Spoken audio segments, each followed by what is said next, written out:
So, hello, everybody, and welcome to this month's masterclass. We are today talking about connected parenting and how it can be adapted when we have neurodivergent children.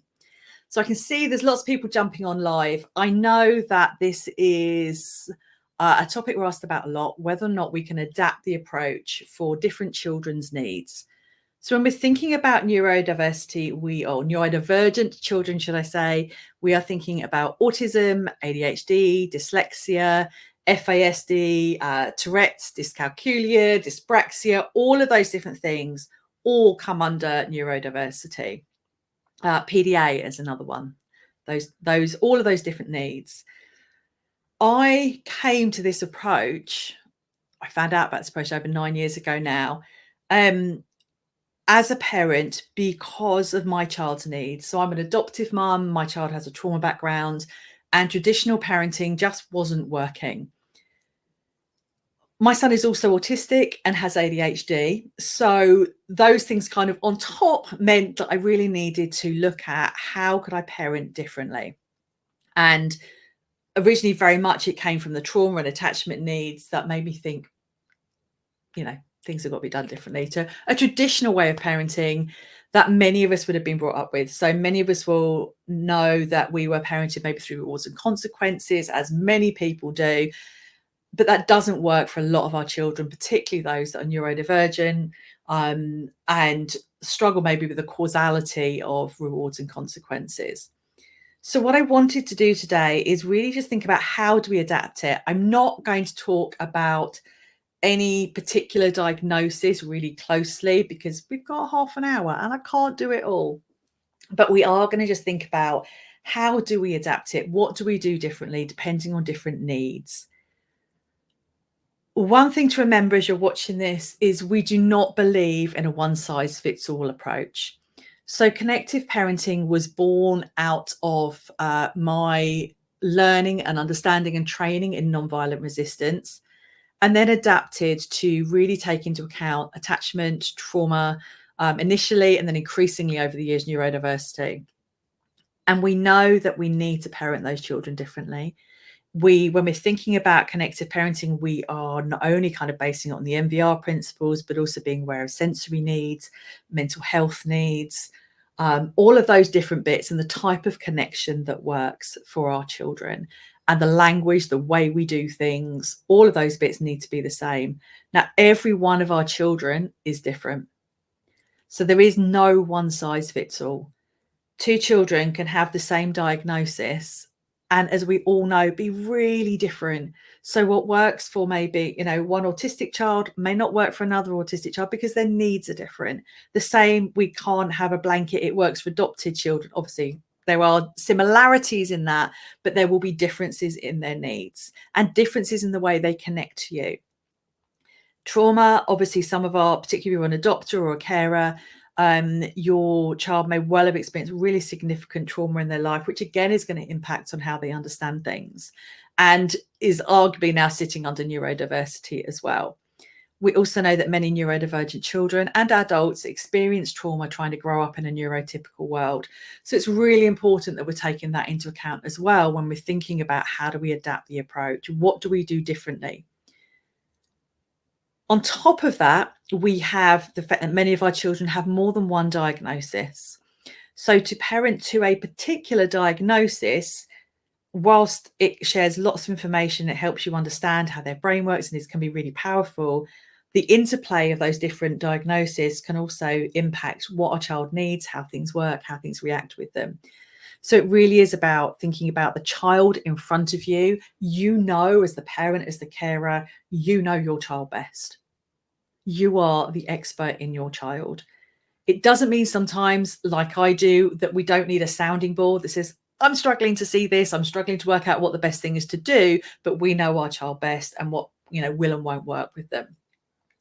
So a diagnosis is really, really helpful. And obviously we all know it can open lots of doors in terms of extra support and funding and all of that kind of stuff in various different guises, particularly in schools. But I'm going to take you through how we adapt the approach for different needs as much as a particular diagnosis. So if you've got any questions as we go, don't hesitate to put them in the chat, whether you're in the Connected Parenting Hub watching this in the membership group, or whether you're in our free group, pop it in the chat and I will be able to see them and I will answer those questions as they come through. If you're watching this on the replay, you are welcome to ask questions as you go. Sometimes they don't always show up, so sometimes it can be better to start a new post, but absolutely ask questions if you're watching this on the replay. So how do we adapt the approach? First, when we're working with a family, we will look at the areas your child is struggling with. Are they finding it really hard to communicate their needs, for example? And we'll reflect on them and we'll think about what support and help do they need to be able to express themselves clearly, to start to learn and understand about their emotions or their needs or whatever it is. And we will reflect with you on that and listen to you as the parent. And this is why I say, as a parent, it's for us to think, okay, where is my child struggling?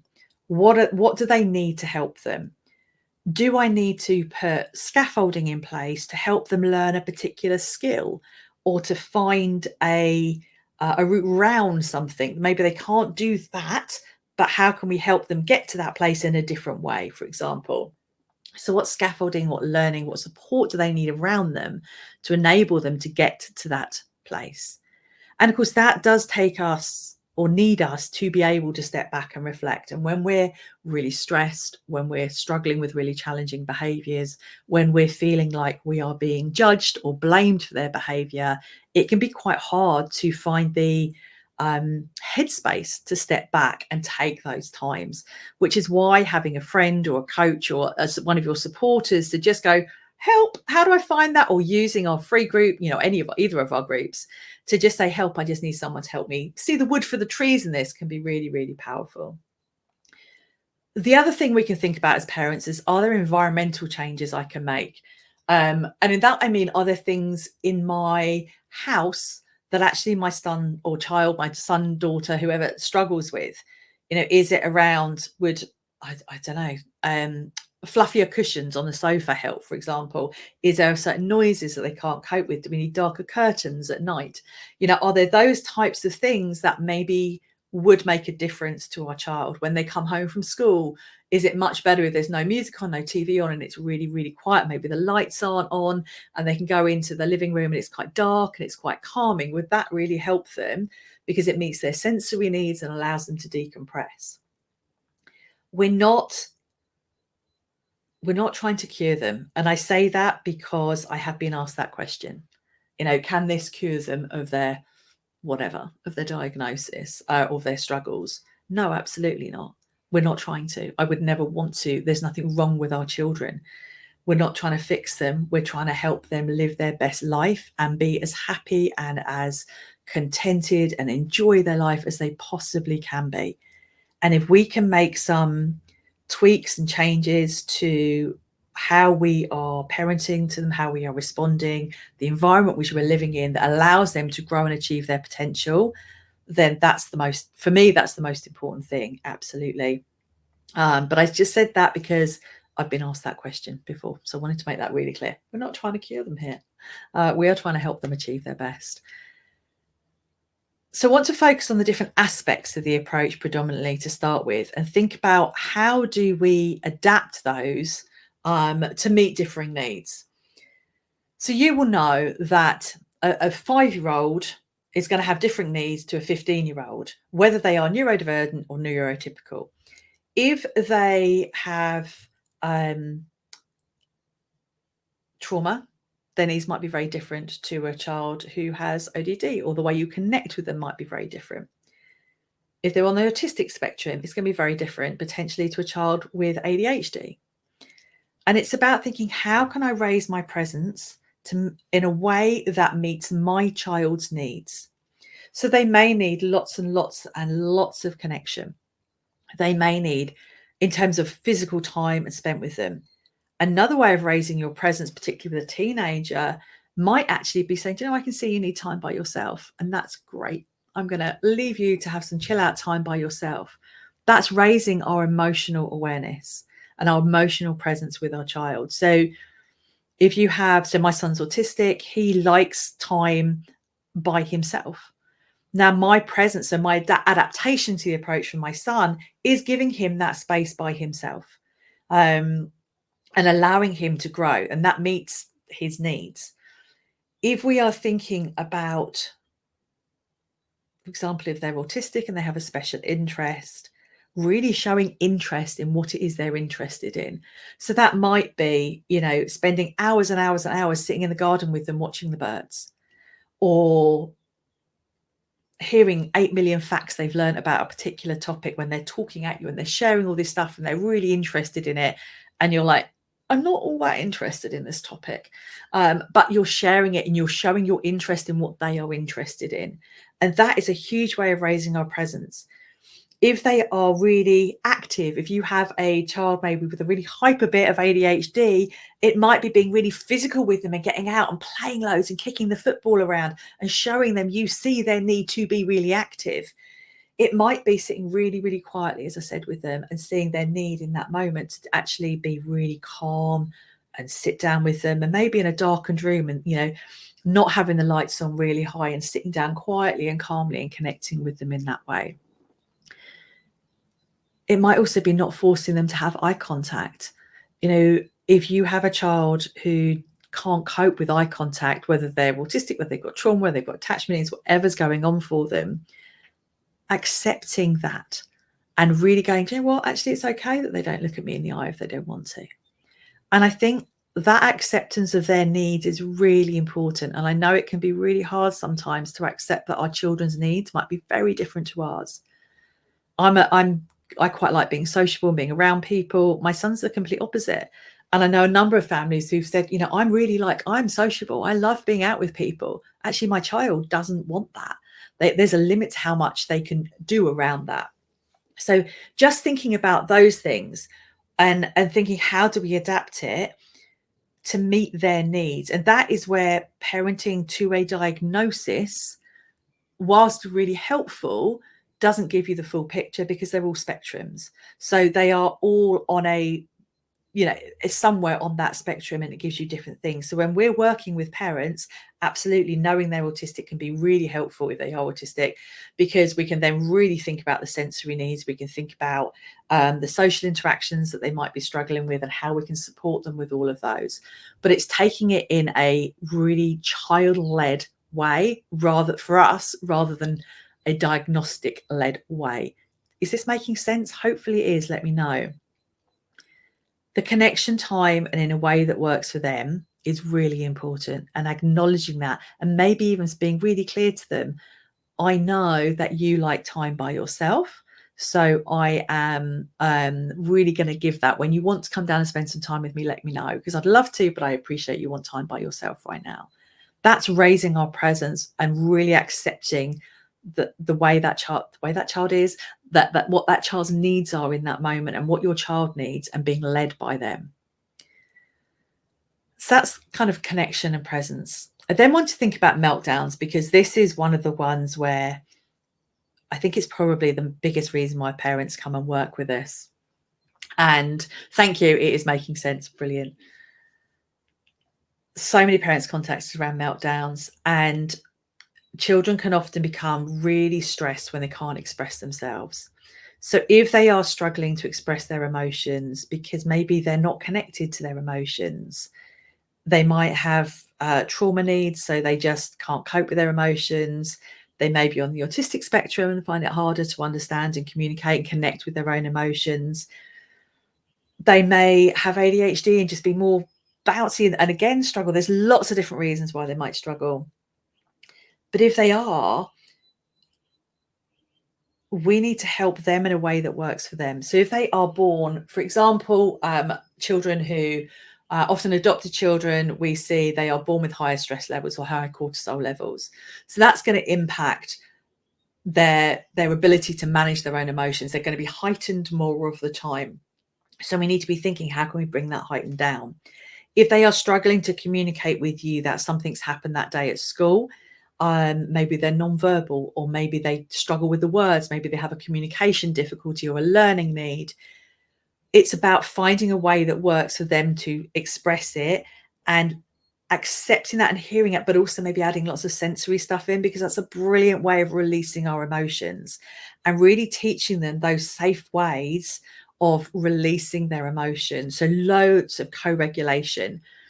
Sensory is for a lot of our neurodivergent young people, but also as adults, it's finding that sensory thing that works and helps for them. So I know being really active for me helps me regulate my emotions. And that's not necessarily bouncing around. It might just be doing some yoga, doing some Pilates, walking around. I know my son is the same. When he is more physically active during the day, you can see he is more relaxed because that meets his needs for his ADHD and his autism. It also improves his concentration. It helps release the stress. It does lots of different things. So it's finding those things that work. And sensory, I think a lot of us don't, or it's not always the go-to, but actually for many of our children, it is a really powerful way of helping them regulate in the heat of the moment. But it's also a way of helping them express themselves.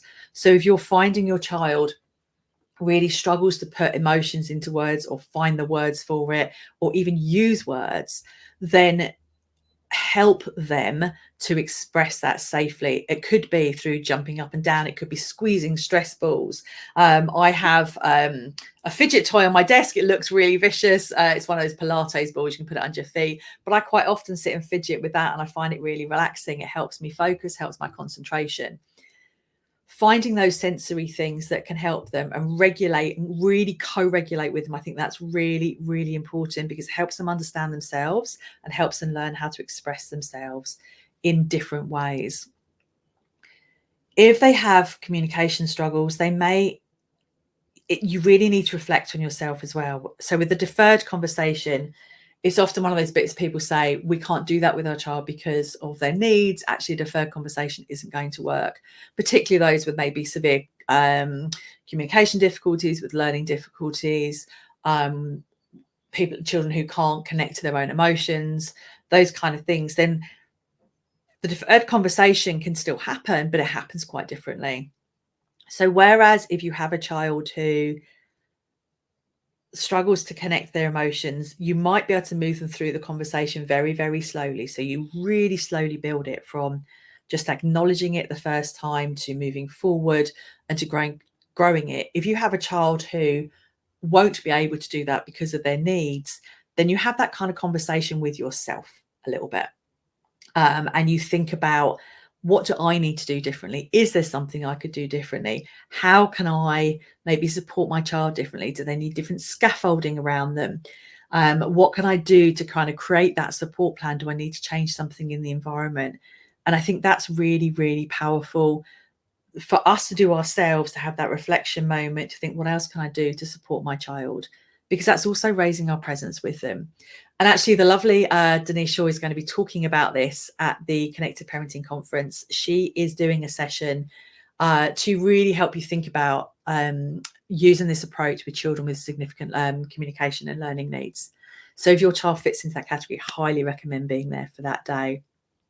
And if you're struggling with meltdowns and deferred conversations, then January's masterclass is the one for you.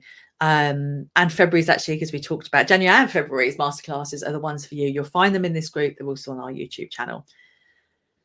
So think about those and think about, how can I respond differently if you have a child who cannot connect with you, or cannot connect with you, maybe not connect with you, but also maybe isn't able to communicate or understand or process their own emotions and what's going on for them. The next thing I wanted to just think about is gestures. And these are brilliant to support our children. They can be really, really powerful in thinking about, how do we communicate with them, and connecting in a way that works for them, that's non-communicatory. I think I might have made just a word up, but really thinking about those. If you have a child who, particularly autistic children, may be very, very regimented. You gave me a lolly on, I don't know, for dessert on a Monday night at 6 o'clock, and therefore that's the expectation every week. Obviously, you need to think really carefully about how you use these gestures so that they don't become an expectation at the same time every day. Or every week. So you will know your child best and know how best to manage that. So just think about, how do you use gestures so they don't become an expectation or a reward or something like that. I wanted to just briefly talk about the announcement and the sit-in as well, because these are, I know for some people they feel this is very much MVR, and MVR is all about the announcement and the sit-in. For those children who are significantly demand avoidant, so particularly maybe a PDA profile, for example, an announcement and a sit-in done in the kind of traditional way are very straight demands. There's no wiggle room for those. They are absolutely straight demands. So they will not work for a particularly demand avoidance child. ADHD obviously has a high level of demand avoidance in it as well, potentially. So just think about, we don't tend to use the announcement and sit in that often anyway. We really focus on that relationship building. And when we adapt that to meet our neurodivergent child's needs, when we adapt how we connect with them to meet their needs, actually the announcement and sit-in is probably not going to be needed anyway. So if you are thinking, I can't use this approach because of the announcement and the sit-in, don't worry, you don't need it. We have a number of families I work with where, well, actually 99% of them, where we don't use an announcement and sit-in. We can do adapted versions, absolutely, but you don't need to use those. So don't feel that you have to. Focus on the relationship, focus on the connection building, and really adapting it to how your child gives and receives love, because it can be totally different. I thought I would just briefly pop in and think about two particular aspects that come up a lot. So we're often asked about how this approach can work with autistic children and those with a PDA profile. So obviously you will know that many autistic children want structure, regularity, consistency, routine, all of those things. And they may really struggle. So eye contact, for example, connecting with their emotions. They can be very black and white. My son is very black and white, says exactly what he thinks, which is great. I love it in some respects. Sometimes it's a little bit, but they are. So, for example, you can really show interest in their hobbies, really connect around what they're interested in that moment. And yes, it can change and it moves around, but show interest in that and raise your presence through that connection, and that engagement in a really kind of obvious way. So you might want to ask them about their interests, or you might want to wait for them to talk, but then make sure you're really engaging with them. So when we're thinking about it from that perspective, it can work really, really well. What you wouldn't do is insist on them looking at you when they're talking to you. So more conversations side by side, for example, so there's not that direct eye contact or that expectation of direct eye contact either. So it's all of that. So if you're doing a deferred conversation, if you have a child on the autistic spectrum who is able to have those conversations and has that ability, then absolutely you can have them. But I would have them side by side, for example, or over text message. Text message might be a bit harder. It depends on the child, but it's about not kind of sit here and talk to me because this is what we're doing now. I have deferred conversations with my son. He doesn't always like them, but absolutely we can do them, and we've built them up slowly over the years. But I appreciate other children on the autistic spectrum would not be able to have those. So do it the different way, and have it with yourself. The other question we get a lot is PDA. And I personally am supporting a number of families with children with PDA at the moment. And it absolutely does help. Again, as I said at the start, it's not a cure. It's not going to solve everything. And as you all know, it's not a magic wand. It's not going to stop everything overnight. You will also all know with PDA, it really is about collaborating with your child and working very much with them, which we recommend anyway across the board. So deferred conversations are about collaboration. They are about working with your child. That's even more important with PDA, and thinking about the language you use. So we absolutely wouldn't be saying you need to stop hitting, for example, because that's a straight demand and it's not going to work. In the same way, you wouldn't say, you need to get in the shower, because again, straight demand is not going to work. You might say, I was wondering how you feel about having a shower, because that might engage them with it a little bit more. We definitely wouldn't do the announcement, certainly not in the kind of formal traditional way, because again, that's a straight demand. But we do see that connection, and that supporting them and reducing the anxiety through the increased connection can absolutely help families with children with PDA. It is a long road, as you will all understand, but it does help over time. So if you're a parent with a child with PDA, absolutely this approach can help. If you're a parent with a child with autism, absolutely this approach can help. If you're a parent with a child with ADHD, absolutely this approach can help. So can medication, obviously, so can therapy directly for your child. And this approach is not instead of medication if they've got ADHD, if that's appropriate, therapy to help them heal from their trauma if that's what they need. It's not instead of any of those things. It's as well as to help you parent and connect with them, which then helps them feel better in themselves, helps them believe in themselves, helps them see that they are amazing young people with amazing skills and knowledge and personalities, that they bring so much to this world, even when they're potentially really struggling to fit in and find their place or feeling very out of place.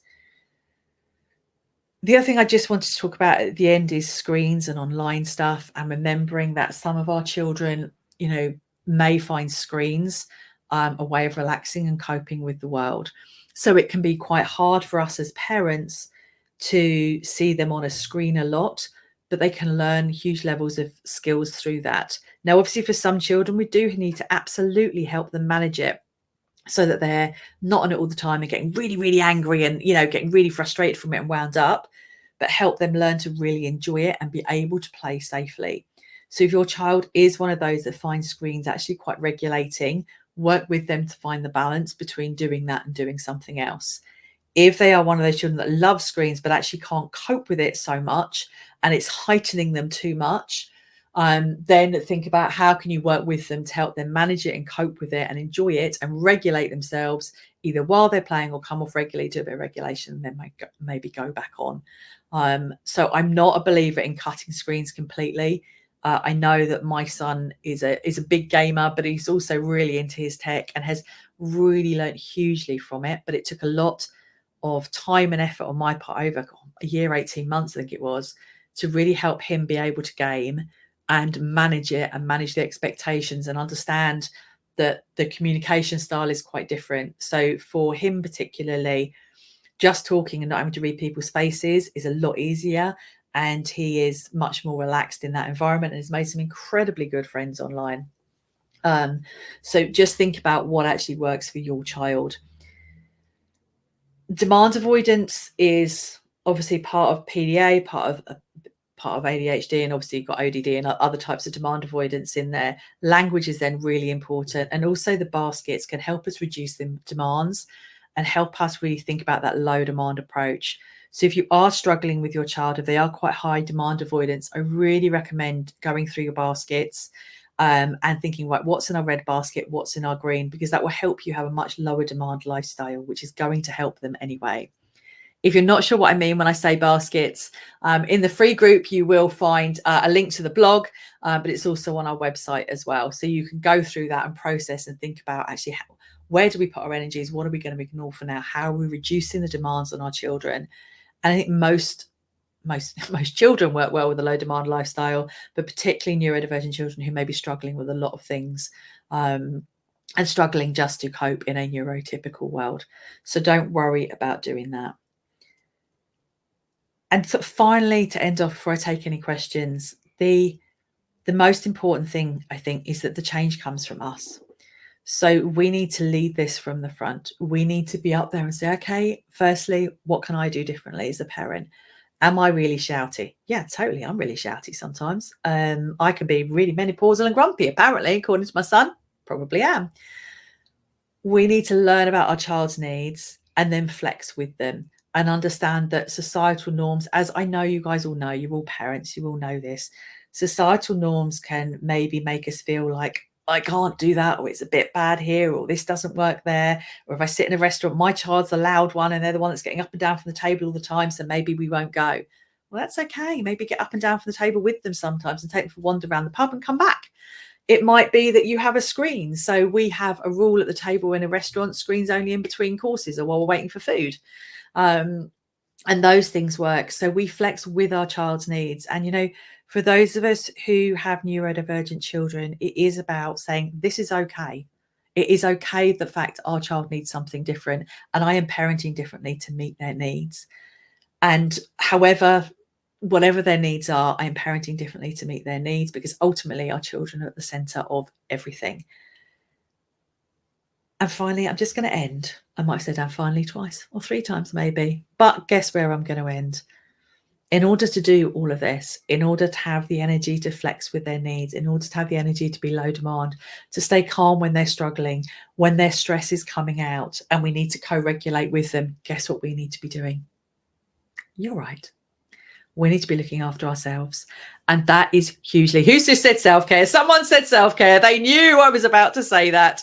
Adele, it was you. I knew. Self-care, self-care, self-care. Because ultimately, if we're not looking after ourselves, you know me too well, Adele. If we're not looking after ourselves, none of this is possible. And parenting a neurodivergent child is exhausting. Having to think that much more about all of their needs. You know, if you are taking them somewhere, the planning and the prep that we need to do as the adult, but also then sharing it with them. So before we go on holiday, I will always, you know, be really clear with my son where we're going, show him pictures, explain the journey, explain what's happening when, what are we doing when we get there, what time are we arriving, what's, you know, all of that stuff. And that's just an added layer that many parents don't do. If you've got a neurotypical child, you don't need to necessarily. So it's all of those extra bits that raise our presence, increase our connection with our child, help our child know that we get them, we know what they need, we're there for them. But at the same time, add a whole load of extra stuff on for us as the parents, which is exhausting. You know, am I packing enough dried pasta for them to cook when I get there because I know that's all they're going to eat? Or you know, whatever their needs are. Have I got enough, whatever, the particular shower gel they like, the what, you know, cuddly toy that they want in the bed with them, whatever it is, that all takes extra time, effort and pressure and stress on us as the parents. So self-care is really, really important, because also then we're showing our child, do you know, we all need to look after ourselves. We all have downtime. We all have times when we just sit on the sofa and watch a bit of TV to chill out. Don't know about you, but I certainly do that. We all, you know, I don't know, go for a walk and enjoy some fresh air, have a laugh with friends, do whatever we do to reduce our stress and to keep ourselves fit and healthy. So not only are we doing it for us, we're role modeling it to our children, and that's giving us the extra energy we need to be able to connect with our children in a way that works for them. So that's just a brief overview. I could talk for hours on each of the different bits, 100%. But I hope that's given you a flavour for it and shown you how we can adapt it to meet the needs of pretty much any child. We 100%, certainly Connective family, do not believe in one size fits all. We know that all of us who work here are parents. We all have children with differing needs. We all do it slightly differently. As the adults, we also have differing needs. We all do things slightly differently. And it's finding that balance. So I hope that's okay. Hope that's given you some useful information. So I can see a question coming. So I'm just going to have a look and answer that. My daughter's doing her GCSEs in a couple of weeks, but won't hand in her phone at night anymore. I tried suggesting maybe it'd be healthier to go to sleep earlier, but she pull up with her friends is too much. Yeah. And that's really normal.